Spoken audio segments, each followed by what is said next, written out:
जनता की सेवा की नींव के रूप में लेखपाल की भूमिका बहुत महत्व रखती है। वर्षों से मांग चल रही थी, लेखपालों के पद खाली पड़े हुए थे और प्रदेश ने आम जनमानस की सुविधा और प्रदेश में निवेश की व्यापक संभावनाओं को ध्यान में रख करके इस नियुक्ति की प्रक्रिया को समयबद्ध तरीके से आगे बढ़ाने के लिए 2022 में राजस्व विभाग ने अपना अध्याचन अधीनस्थ सेवा चयन आयोग को प्रदान किया था।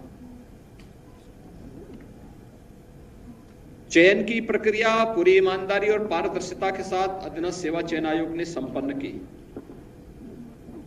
लेकिन जैसा कि हम सबको देखने को मिलता है, कुछ लोगों की एक फितरत होती है,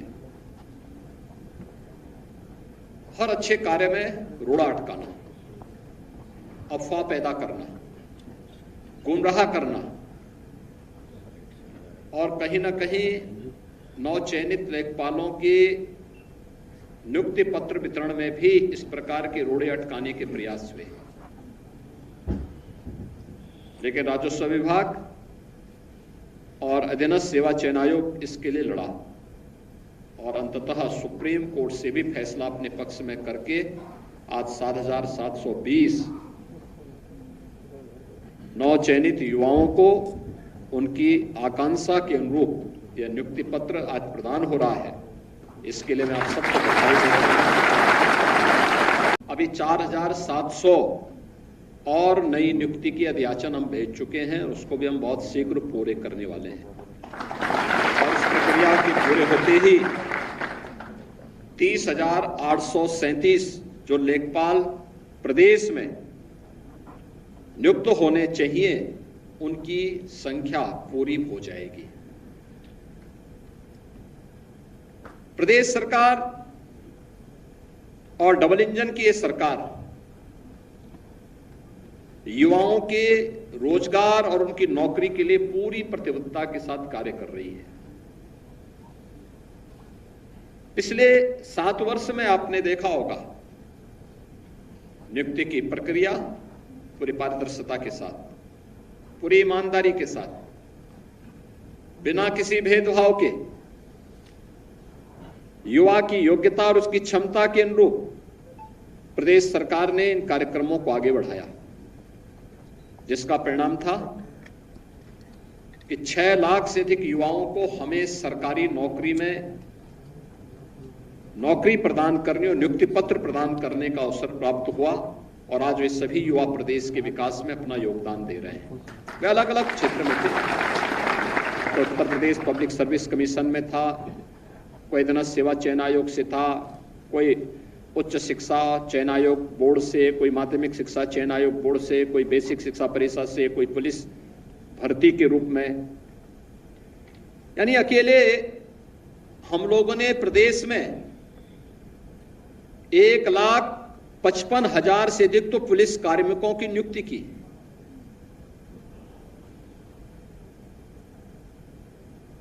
एक 1,54,000 से अधिक हम लोगों ने शिक्षकों की भर्ती की प्रक्रिया को पूरा किया और अन्य विभागों में भी इसी प्रकार की,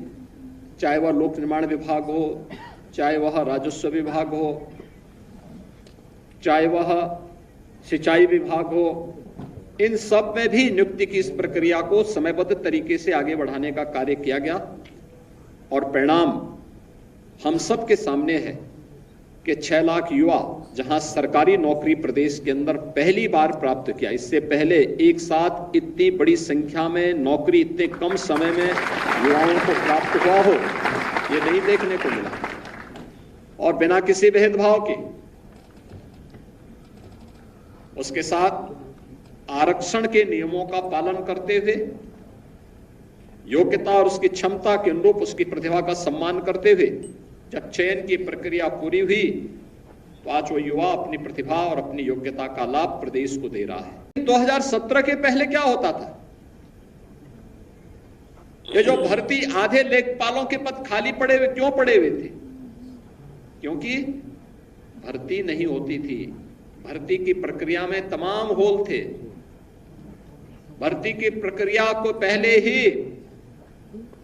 चाचा भतीजे की जोड़ी वसूली के लिए निकल पड़ती थी और पूरा खानदान अलग अलग जिले आवंटित हो जाते थे। मुझे याद है लेखपालों की भर्ती की एक प्रक्रिया को कैसे इन्होंने दागी बना दिया था। लेकिन एक ये प्रक्रिया है, इस 7,720 लेखपालों की पद प्रदेश के अंदर भरे गए और मैं कह सकता हूं एक भी व्यक्ति ये नहीं कह सकता कि अध्याचन से लेकर के नियुक्ति पत्र वितरण की इस पूरी प्रक्रिया में चयन की प्रक्रिया हो या उनको नियुक्ति पत्र देकर के जिला आवंटित करने तक किसी को सिफारिश कराने की आवश्यकता नहीं पड़ी,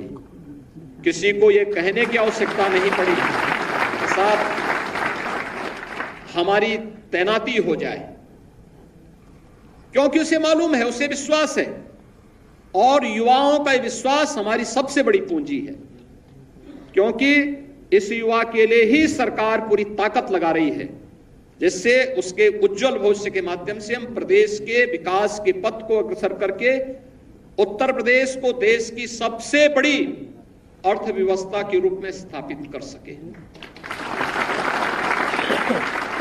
ये जो प्रक्रिया हमने यहां पर प्रारंभ की, ये प्रक्रिया उसी का हिस्सा है। 6 लाख सरकारी नौकरी मिलना और साथ साथ प्रदेश सरकार ने बेहतरीन कानून व्यवस्था की स्थिति पैदा करके जो माहौल प्रदेश के अंदर बनाया, आज उसका परिणाम भी हमारे पास है। प्रदेश में अब तक हमारी सरकार 15 लाख करोड़ रुपए से अधिक के निवेश के प्रस्तावों को ग्राउंड ब्रेकिंग करा चुकी है, यानी उनका जमीनी धरातल पर उतारने में सफलता प्राप्त कर दी है। और हमारे पास अभी लगभग 30 लाख करोड़ रुपए के निवेश के प्रस्ताव बाकी हैं, जिनको जमीनी धरातल पर उतारने की कार्रवाई हमारे स्तर पर चल रही है। जो बेहतरीन निवेश का माहौल प्रदेश के अंदर बना है, एमएसएमई सेक्टर को प्रोत्साहित करने का कार्य हुआ, इन सब से भी हमने प्रदेश में 1,62,00,000 से अधिक युवाओं को अपने ही गांव और अपने ही घर में, अपने ही जनपद में नौकरी की संभावना उपलब्ध करवाई। ये भी प्रदेश के युवाओं के लिए एक अवसर प्राप्त हुआ। पहली बार इतनी बड़ी संख्या में अपने जनपद और अपने गांव में सुविधा प्राप्त हुई। और यही नहीं, प्रदेश ने स्वरोजगार के लिए भी केंद्र और राज्य सरकार की विभिन्न योजनाओं को आगे बढ़ाने के लिए भी जो कार्य प्रारंभ किया, जिसमें प्रदेश सरकार के स्तर पर विभिन्न स्तर पर जो प्रयास प्रारंभ हुए, आज उसका परिणाम किस रूप में हम सबके सामने प्राप्त हो रहा। प्रधानमंत्री मुद्रा योजना है, प्रधानमंत्री स्वरोजगार की योजना है,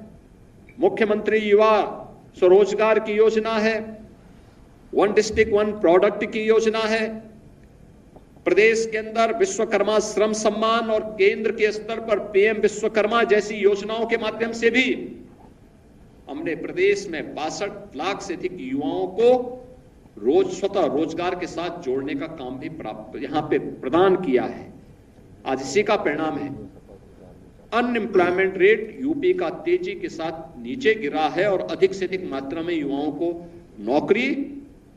और रोजगार, स्वतः रोजगार के साथ जोड़ने का एक अवसर प्राप्त हुआ है।